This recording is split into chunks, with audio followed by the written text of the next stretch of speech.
AJ understands that also. There's talk of that fight happening now this year, and again it's talk. You've got two fighters that don't need to fight, two fighters that really believe they were the best fighters in the world, that have to come to terms with it mentally, two fighters that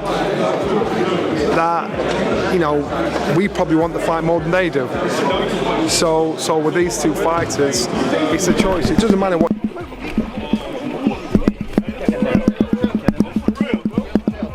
Watch it. Watch out. Follow this camera. Follow this one here, pal. Right, then you go, boys. Thank you. What Chris Eubank Jr. just did to Conor Benn shocked the boxing scene. First fight's buildup gave us the unforgettable egg slap, but this time Eubank took it even further, launching a direct attack on Benn in front of the cameras. The message was clear: he's still in control.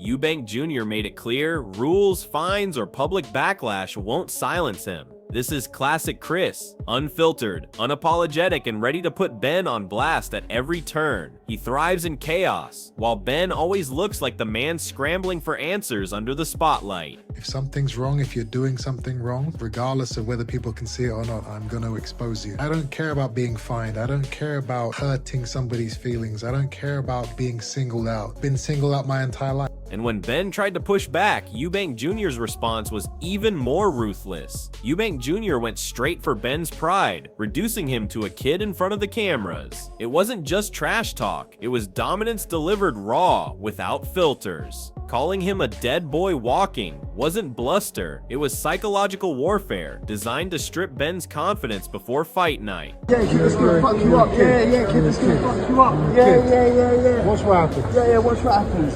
Dead boy walking, yeah? Pussy. Dead boy walking, yeah? Yeah, you're lucky. You're lucky you're... Coldwell summed it up. Banter is one thing, but once Eubank put hands on Benn, it changed everything. This wasn't just hype, it was war. Benn looked rattled when the line got crossed, while Eubank thrived in the heat, showing he's not afraid to break boundaries to gain control. I'm not surprised. Does that cross the lane, do you think? Yeah, it does. Listen, the presser was good. It was a great presser, back and forth, poking each other, but not too far.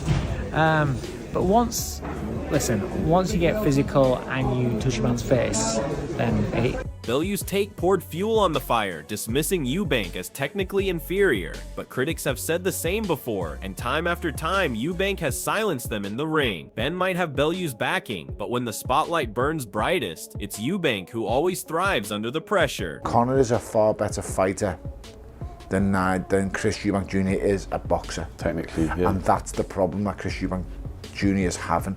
He's got this thing in his mind, he's a masterful boxer. No, you're not.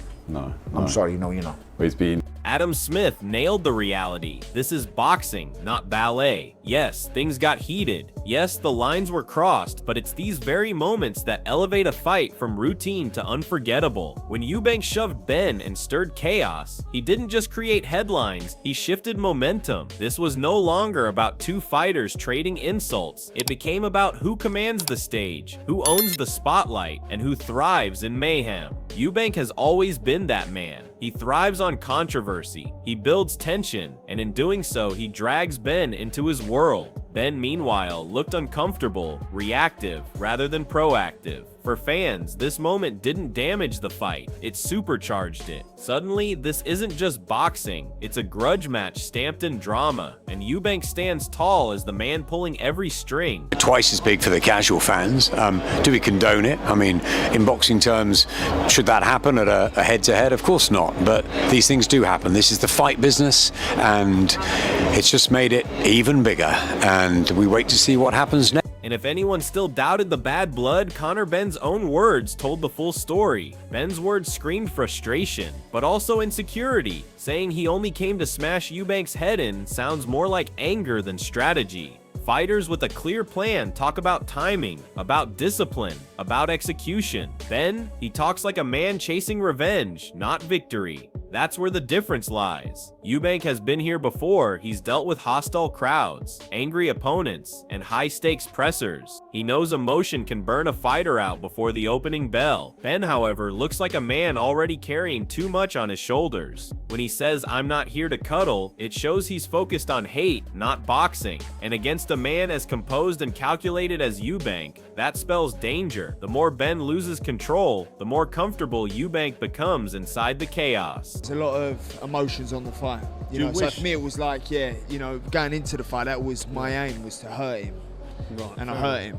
And that was my plan. That's, you know, I'm not going in there to you know, give him a cuddle and, you know. Eddie Hearn's words dripped with frustration, but they also exposed a deeper truth. Eubank has gotten under everyone's skin. Whether it's Conor Benn, promoters, or pundits, Eubank is dictating the narrative. Hearn saying he's sick as a parrot is less about illness and more about discomfort, because Eubank refuses to play by anyone's rules but his own. That's what makes him dangerous. He's not here to please promoters or smile for the cameras. He's here to settle scores and embarrass Benn on the biggest stage possible. Benn's camp can spin it however they like, but the energy is clear. They're reacting to Eubank, not the other way around. And when one fighter sets the tempo outside the ring, 9 times out of 10, he controls it inside the ring too. The guy, firstly, the guy is not well. Secondly, the guy really should be here. But the fact that he's not involved, the fact that he couldn't take any money, the fact that he couldn't be involved in any decisions, stand in front of the cameras, is making him sick as a parrot. So send me that. Adam Smith's breakdown shows just how pivotal this fight is. For Chris Eubank Jr., a win doesn't just silence Benn, it revives his path to world title glory, a chance to cement his legacy once and for all. That's why this rivalry means more than just personal grudges.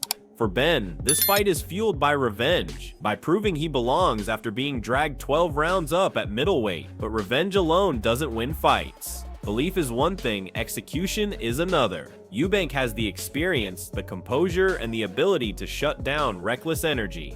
Benn may have supporters who fancy him, but supporters don't climb in the ring, only fighters do. And when the bell rings, Eubank's hunger to reignite his career may well overpower Benn's desperation for payback. Crawford fight, and I think Eubank Jr., if he gets this win and there's a new lease of life maybe under Bomac, 2026, maybe finally he could become a world champion. But he's got to get past Conor Benn first, and Conor Benn, not just hungry for revenge, he believes he can win this because of what happened first time round, because he went 12 rounds at middleweight, up in class, after a long layoff. Some people fancy Benn in this. Johnny Nelson raises the classic question, can Conor Benn close the gap in a rematch? Sure, Benn showed resilience last time, but resilience doesn't equal victory. Surviving 12 rounds doesn't mean you're closing in on dominance. It simply means you endured. Eubank, on the other hand, wasn't at his best in that first meeting. He carried the extra weight, dealt with the layoff, and still controlled stretches of the fight with sharpness and grit. Nelson suggests Benn could bridge the gap if Eubank has nothing left, but that's a big assumption. What people forget is that Eubank is a fighter who thrives when written off. Every time the critics say he's done, he responds with fire. Benn may improve, but technical growth can't outpace decades of experience. Benn's confidence is drawn from survival. Eubank's comes from history, pedigree, and battles against top names. The difference? Benn believes he can. Eubank knows he can, and that knowledge is far more dangerous under bright lights. Do you think Conor Benn will be better in the second fight? Yes. Does that mean that you think that by him being better and there's no more left from Chris Eubank, that Conor Benn's able to bridge the gap and get an outcome in his second fight? Without a doubt. You do? He couldn't have done any more. If he could have knocked out Conor in that fight, he would have done. He just couldn't get rid of him. And Conor stuck it. So regardless of him being surprised that Conor stuck it out a lot more, he couldn't get rid. And Benn himself didn't help matters when he opened up about the lack of respect between them. Benn's words ooze bitterness, not confidence. Talking about no respect and painting Eubank as scared reveals more about Benn's mindset than it does about Eubank. Respect in boxing is earned, not demanded, and so far Benn hasn't done enough to command it. Calling Eubank out for fighting a welterweight is ironic, given that Benn himself is clinging to this rivalry for relevance. He accuses Eubank of thinking he was an easy touch, but Eubank slapped him with reality and exposed him under the brightest lights. The idea that Eubank is scared is laughable. This is a man who's fought world-level opposition for years, who has never shied away from challenges. Ben confusing survival with success shows the gap in maturity between them. Where Eubank brings composure, Ben brings resentment, and in boxing, bitterness doesn't win fights. Strategy, patience, and pedigree do. This isn't a rivalry of equals. It's a rivalry of one fighter trying to prove he belongs, while the other already knows he does. It is. There's been a lot of respect anyway. Personally, I don't like him. You know, he thought I was going to be an easy touch, which is why he fought a welterweight. So is there much respect there? Not really, but you know, ultimately, you know, I'm ready to honour my side of the agreement, which was the 2-fight deal, and it's safe to say he's scared. You know, he almost lost.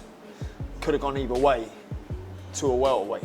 Mackenzie highlights a crucial point. This isn't just a fight, it's an event, and few rivalries in boxing can generate this type of electricity. Forget belts for a second, forget rankings. This is about pride, legacy, and history. The first showdown proved that when Eubank and Ben collide, the spectacle transcends the sport itself. Mackenzie is right. You won't get many world title fights that feel as massive, as culturally charged as this one. That's the Eubank effect. Love him or hate him, he commands attention and drags the spotlight with him. Ben, for all his fire, is simply playing catch-up in the shadow of a bigger star. This rematch isn't about Ben's revenge, it's about whether he can even stand tall in an arena owned by Eubank's presence. The fight is bigger than belts because Eubank has made it that way. When he steps into the ring, it's not just boxing, it's theater, drama, and spectacle rolled into one. That's why fans keep coming back. You know, like I say, the fight wasn't a letdown because it was a good fight,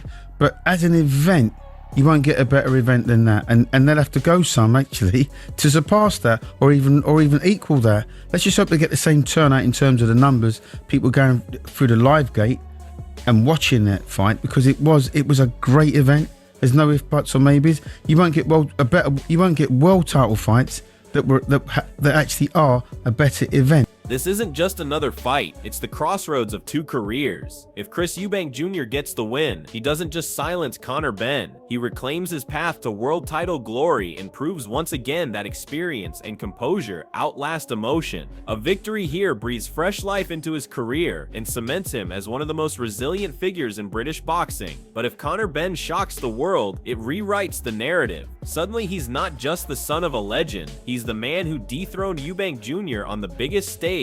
That's why the stakes are sky high. It's pride, it's legacy, it's bloodline history colliding under the lights. The question is simple: who's stronger mentally? Who wants it more? Eubank thrives on chaos. Ben burns with revenge. Are you backing Chris Eubank Jr. to rise again, or will Conor Benn pull the upset? Drop your thoughts below.